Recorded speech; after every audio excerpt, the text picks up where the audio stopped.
Mutmuk de Mido. Extrait. Me voilà arrivé au muret de vieilles pierres. Parfois, il m'arrive de le franchir pour aller courir dans le pré fleuri, avec ce délicieux sentiment d'être libre comme l'oiseau. Mais ce matin, je n'en ai pas envie. Et puis, vieux nounours et poupée Caroline m'attendent. J'ai promis de leur lire à mon retour le début de mon histoire, et je n'ai encore rien écrit. Je les soupçonne en réalité d'avoir trouvé un prétexte pour me changer les idées. Écrire permet de s'évader de la réalité. Et ma page reste blanche. Soudain, un bruit sec me fait tressaillir.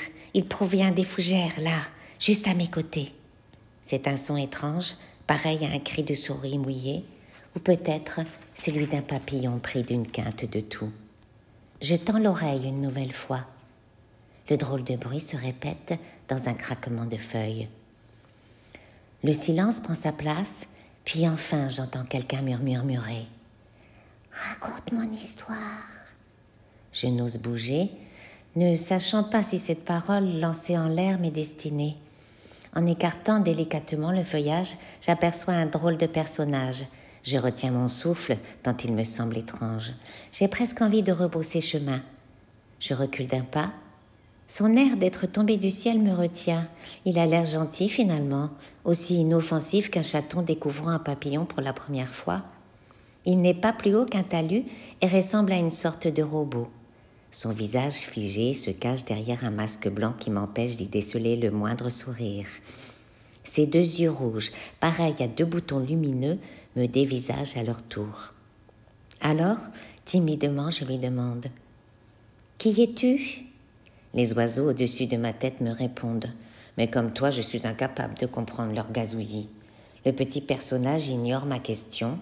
Il fait quelques pas pour saisir entre ses doigts une fleur de pissenlit en fin de floraison.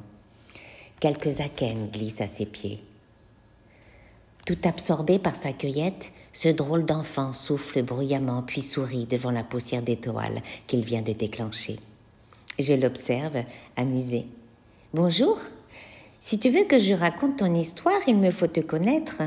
Comment t'appelles-tu » ?»« Mutmuk. » A-t-il toussé ? Est-ce son nom ? Je n'ose répéter ma question de peur de le vexer. Le petit personnage attrape une autre fleur de pissenlit en graines et me la tend. « Fais le vent comme moi. Ce matin, il n'y a pas de vent.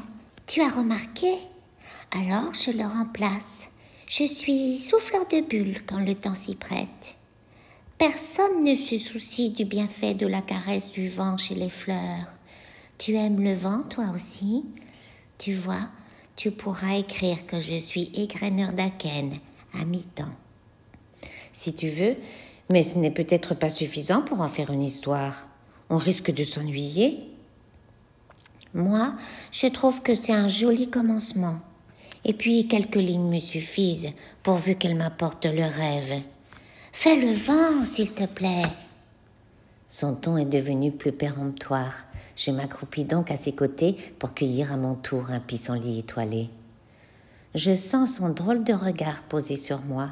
J'ai presque l'impression de passer l'examen de souffleur de bulles. Pfff. Ça va ? Je me débrouille bien ? Tu postillonnes un peu. Ça alourdit les graines. Je ne suis pas une spécialiste non plus. J'ai perdu l'habitude.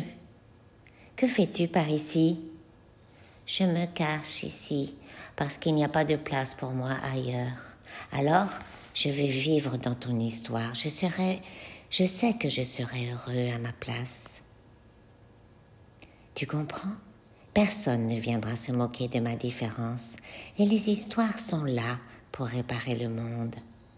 Je reste silencieuse à l'observer. Le petit Mutmuk, ce nom lui va si bien que je décide de l'appeler ainsi, se plante devant moi pour me flairer. Puis, tel un animal, après 2 tours sur lui-même, il se blottit, confiant, à mes pieds. Il me semble bien fragile, mais en même temps si déterminé à être heureux. Alors, doucement, j'attrape mon crayon au fond de ma poche.